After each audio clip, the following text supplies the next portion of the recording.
After 2 days of protests and violent unrest, the political party that controls parliament in the country of Georgia says it's withdrawn a controversial bill that opponents said would have led it down a path toward authoritarianism.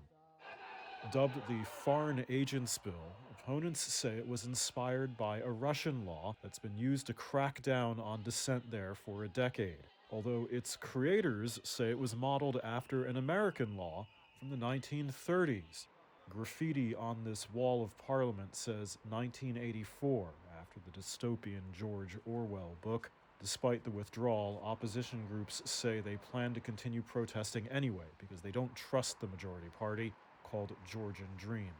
Giga Lemonjava is executive secretary of an opposition party called DROA. Day before yesterday, they have detained dozen of our friends illegally. So they should be released immediately from the jail because they are peaceful protesters. Georgia should be the member of the European Union and NATO. This Russian law is against Georgia's European aspirations. So we are ready to continue the protests.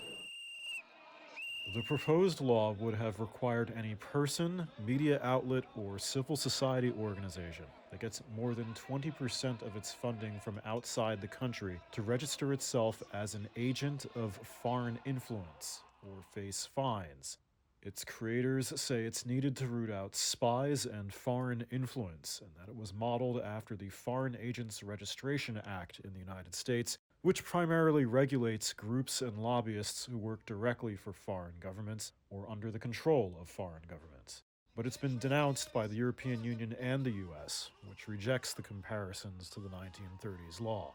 The NGO Human Rights Watch says the Georgian bill would have required onerous inspections and reporting requirements with prison for repeat offenses.